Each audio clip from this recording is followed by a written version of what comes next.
So again, as we go through our training content, if you have any questions or something doesn't sound right to you, you're not understanding it, please don't hesitate to ask questions. Okay? So again, my name is Chrissy, last name is Arshavo, but I chose technically because I'm married into it, unfortunately. Nobody can say it right, it's totally okay.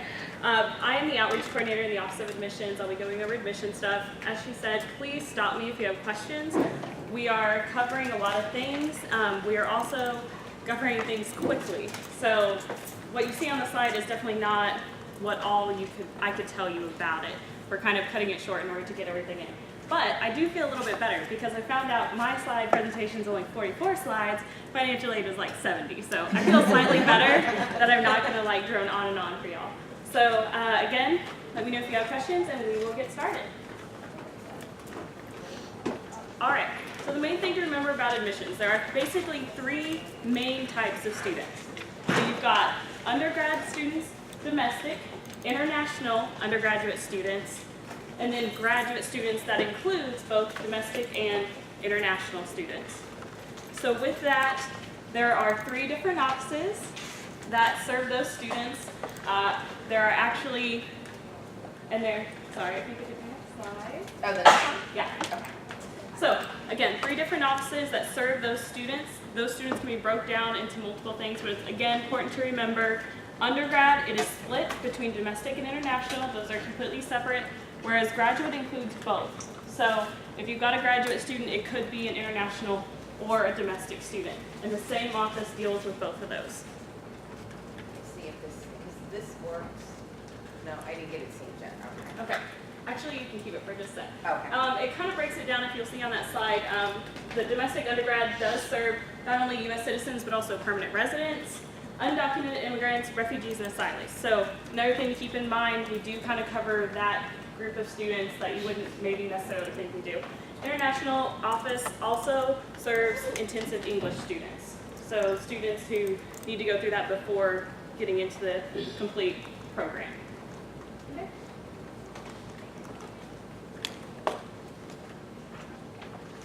Sorry. And I do talk fast, if you couldn't already tell, so please slow me down if you need me to. All right. Okay, so this is what's nice about, even though there are three different offices, there's one web page to start with. So everybody goes to wichita.edu/apply. Once you get there, this is the first thing you would see, I believe, and this is the first step to the online applications, and it basically asks you to choose U.S. citizen or international. And basically beyond that, it's broke down into three different applications, in a sense, three main applications.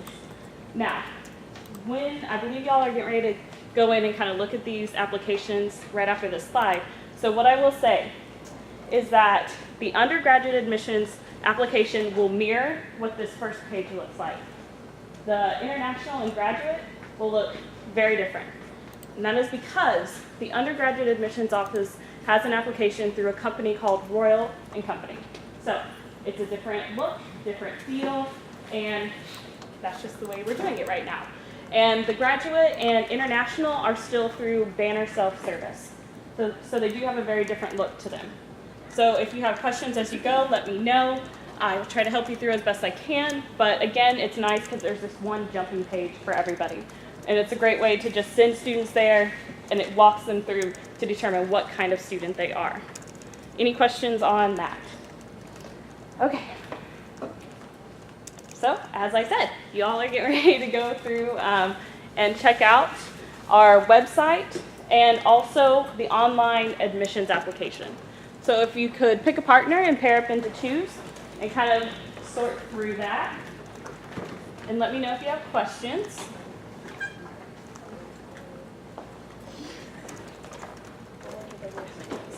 Good.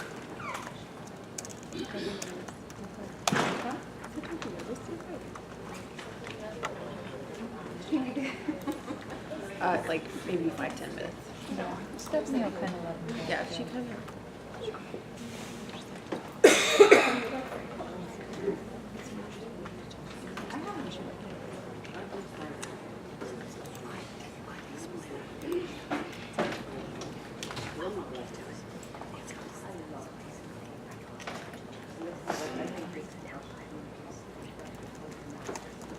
But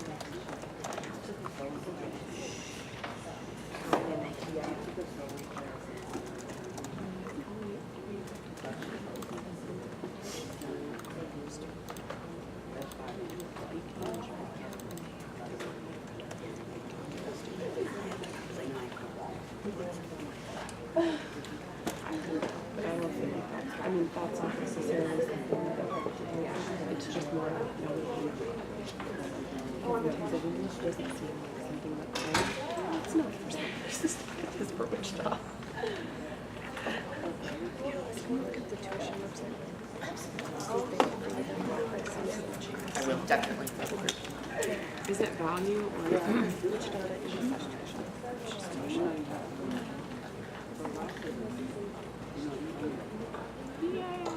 Not yet. Oh, no, they haven't. I thought they said that it was just waiting to be updated. I didn't even think it was out there. I don't think. See, And by the way, please do not submit an application. We don't do any cleanup. That would be. And so if you couldn't see already, as you're going through, there are different options for the type of student, especially once you get into undergraduate.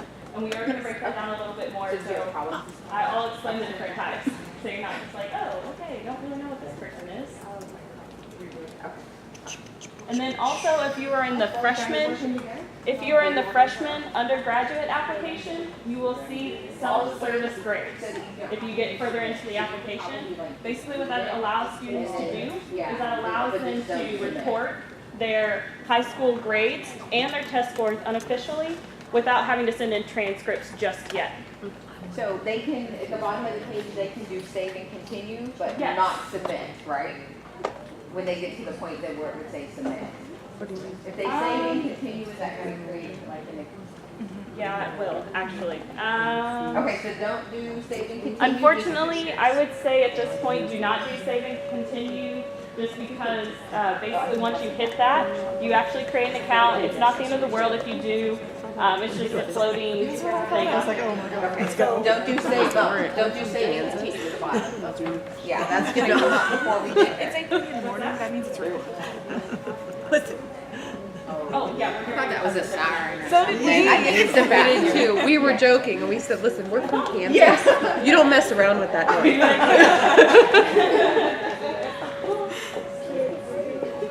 So I do apologize for fear of making my assistant director really unhappy over processing. I will just say, please do not hit save and continue, because I do not want her to have to go up and clean up a bunch of accounts. Although I think it wouldn't be the end of the world. Let's just play it safe for now.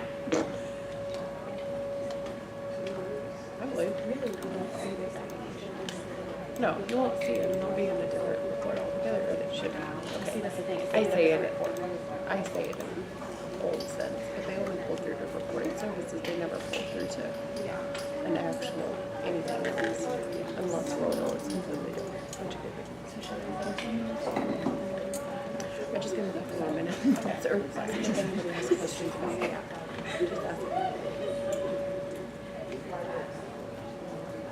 So I have a question for you guys. Did you guys just type in wichita.edu/apply, or did you go to the web page first and figure out how to get there? Web page? Perfect. And did you see that when you clicked on our web page, if you clicked just the admissions, it took you to a page that showed undergraduate and it kind of broke it down a little bit? If you go into that, it'll kind of show you how we try to direct students into the right categories. We're trying to have students, instead of just telling them wichita.edu apply, they can go to just wichita.edu, click on the admissions, and then it'll kind of show and break down the requirements that we'll go over in just a little bit. Any questions so far? There you go, that's the thing I was talking about. And it breaks it down, kind of to show different offices. Yeah.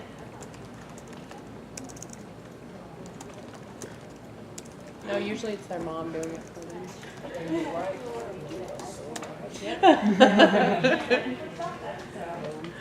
Yep.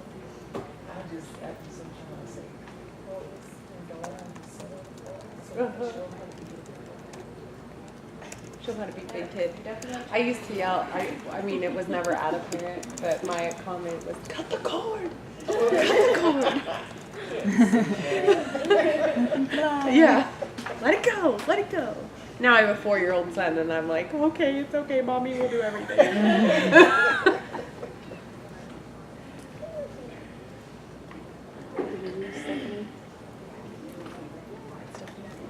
Just for a little bit. Do you want me to drive? Do you want me to click for you? Oh, she's right.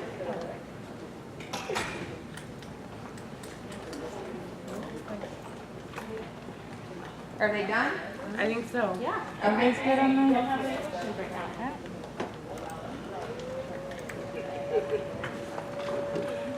Okay, so I actually had a question on this on the fees. So this breaks down the different application fees.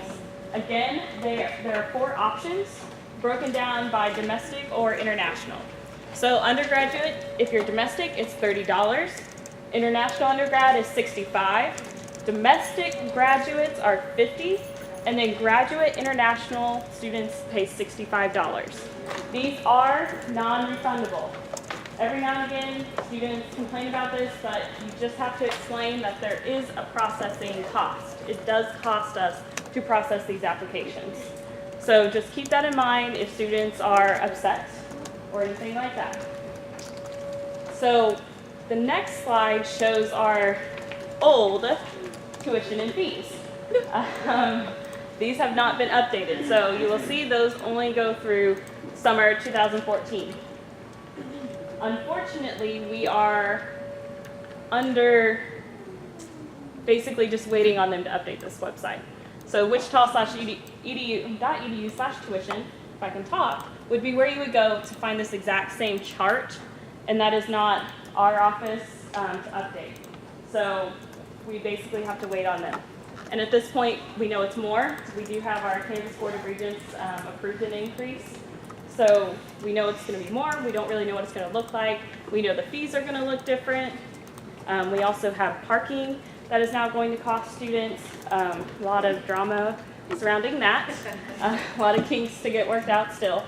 So basically, I would say if a student asks you tuition rates, go to that website. It's going to be your best bet because it's going to be the key. That's going to be what we look at once it gets updated anyway. Any questions on this?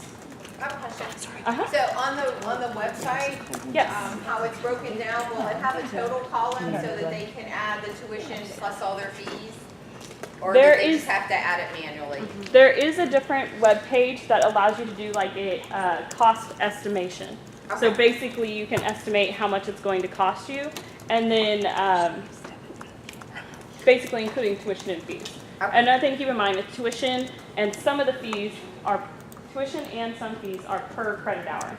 So the $187.40 and then the $37.55 and the facilities use fee, the $4.80, those are per credit hour. So you have to times those by however many credit hours you're taking. Whereas the registration fee was a one-time, non-refundable per semester fee.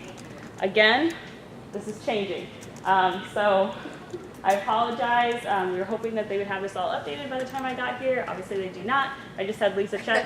Definitely not updated yet. So just keep an eye on that webpage. It'll be different. It'll look different. I could tell you what I see as a graduate student right now, but definitely going to have to wait on them to update this. Any questions on tuition and fees? But yes, there is a cost estimator. Okay. It's a different website, and really anybody can go into it and kind of estimate. And then the 17, so in addition to the admissions application fee, they're gonna have to pay the 17 every Yes. semester also? Yes. Okay. So every student pays that $17 every semester. Again, I don't know that that's still going to be happening, or it might look different at least. But yeah, it's definitely something you would pay each semester. Whereas the application fee, there's the other wrinkle, which the undergraduate basically will take an application fee, keep it on file, say it's valid 2 years. Everyone else, if you change semesters and you need to reapply, new fee, new Okay, application. which one saves it, the undergraduate? The undergraduate admissions are the only ones that will save an application and a fee for an amount of time. We take it for 2 years. So basically, for example, if a high school student is interested, they apply, they pay the fee, and then all of a sudden they decide, you know what, I'm going to go to community college for 2 years. They get done with that community college and they say, hey, now I want to transfer to Wichita State. We say, cool, we've got your application fee on file, you're good to go. Let's send us all your transcripts, get you updated in our system, all that good jazz. Whereas, for example, graduate students, every semester that you apply, new application, new fee. So, definitely want to know what you're doing. And be Those are kind in of, the KB. what's that? I know that the admissions one, at least, that it's active for 2 years. That's Yes. in the knowledge base. It is in Yes, that is in the knowledge base. So, and honestly, most of what I'm telling you is either already in the knowledge base or should be going to be in the knowledge base. So, if you can't find something that I talk about today, let us know, because what I should be telling you should not be foreign. I mean, it should be there. So, any other questions on tuition and fees? All right, let's move forward. Oh, so now you guys are going to use the knowledge base. I forgot about this, I apologize. And look up the application fee, see if you can find that article, and also find the article on tuition rates. And then we want to know what kind of keywords you used as well.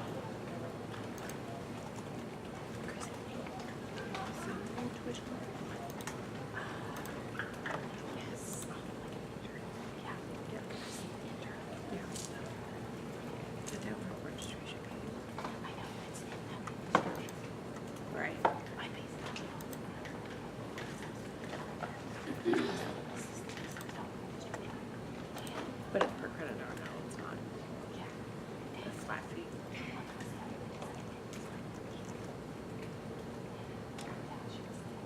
Yeah, no, we don't have flat fee, we don't call per credit hour. Which kind of sucks.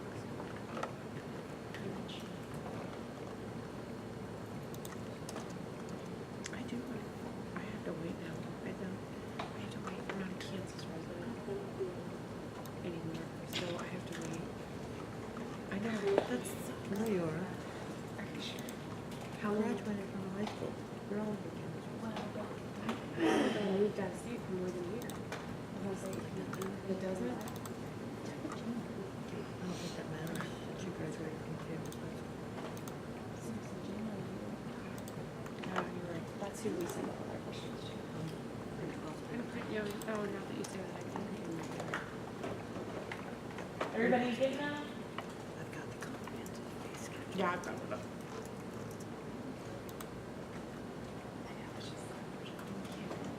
No, I know. I was just looking at it to see if for sure, because I didn't think it was due, but I just couldn't remember. See, they have like, Special fees. All of these. yeah, they now have an acceptance fee.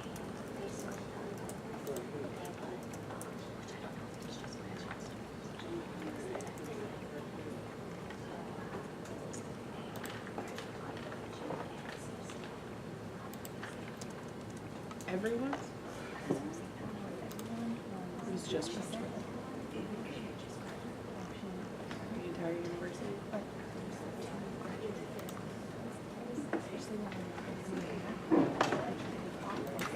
It's not funny, but it's funny.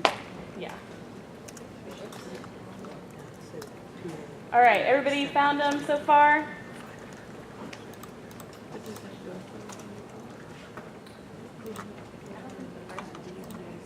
First one isn't. That's not good. same thing here. And what? That's money thrown in college. So there's an acceptance fee. Did anybody find one for the application fee? Okay, I didn't either. I just want to make sure. The application fees, I don't find one specifically. And it could be.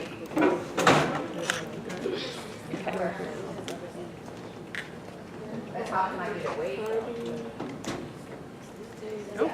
But I mean, I wouldn't, you know what I mean? It should say application fee, I would think, because I would never put that out there. If I was looking first to find just an application fee, I would have looked for an article that said application fee, or how much is the application fee.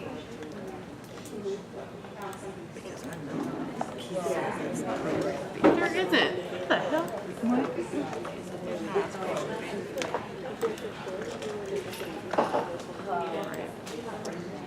Okay. Because that's something that we can have multiple. Are you still tracking, Lisa, the, okay.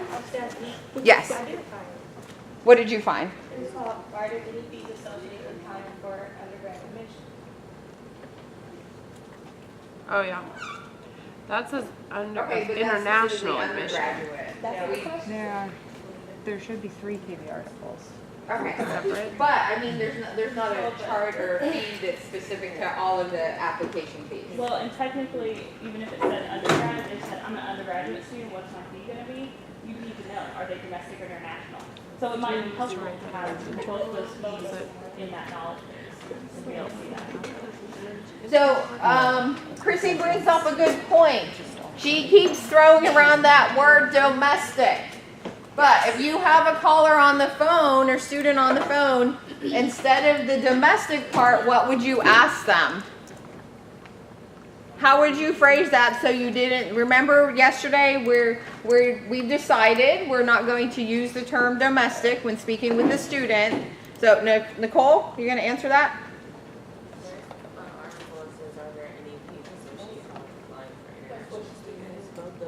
Yeah, but yeah, I'm not asking that one. I mean, when the student calls in and we have to determine if they say how much is the application fee or the undergraduate application fee, they don't want us to use the term domestic, so how would you phrase it to find out if they were international or domestic?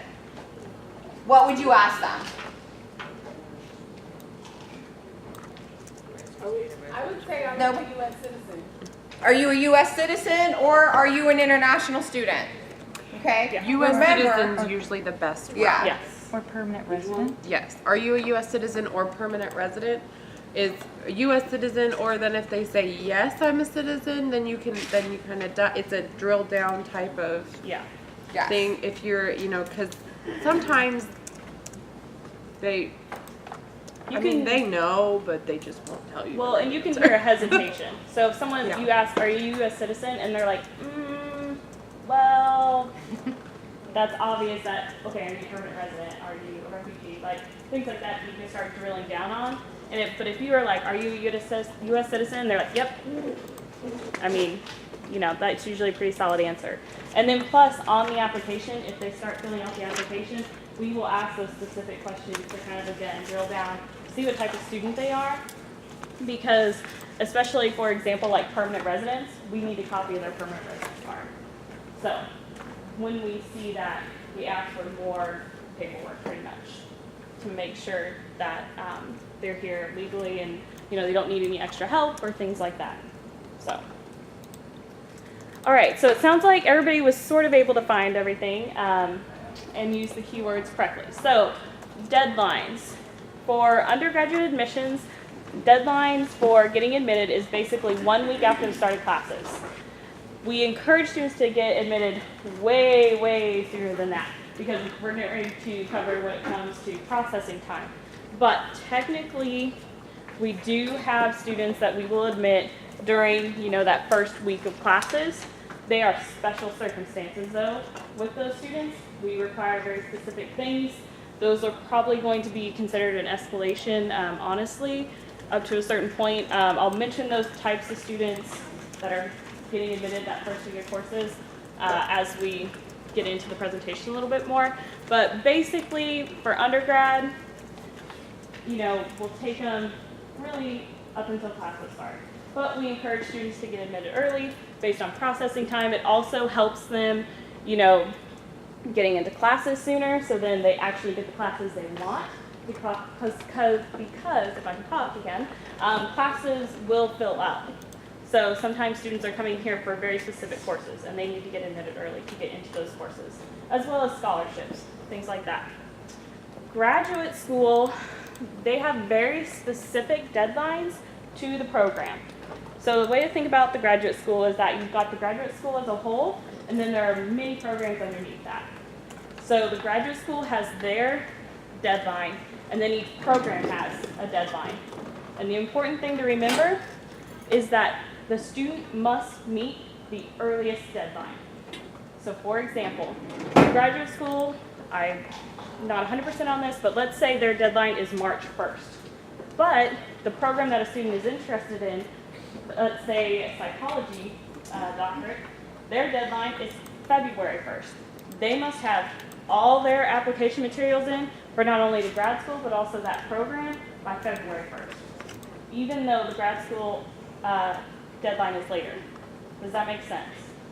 And when it comes to those specific deadlines, if a student is asking about that, definitely just go to the website. Like I said, they're all kind of different. Some are right in line with the graduate school deadline. Some are very different, month before, month after, things like that. So very important to ask the student what they're interested in, what program they're interested in, and to look at that specific program's deadline. And then international students, undergraduate deadlines, definitely best to just go to their website. International students have a lot of information they can get from the website, as well as intensive English deadlines would be on there as well.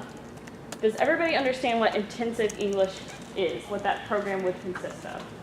Does anybody understand that? Okay. Would it be like for international students if they're not very good with English to come in and teach them? Yes, exactly. So it's international students who have come here and want to go to school, but their English is not good enough. So basically, we can't really get them into a program because they're not going to be successful in classes.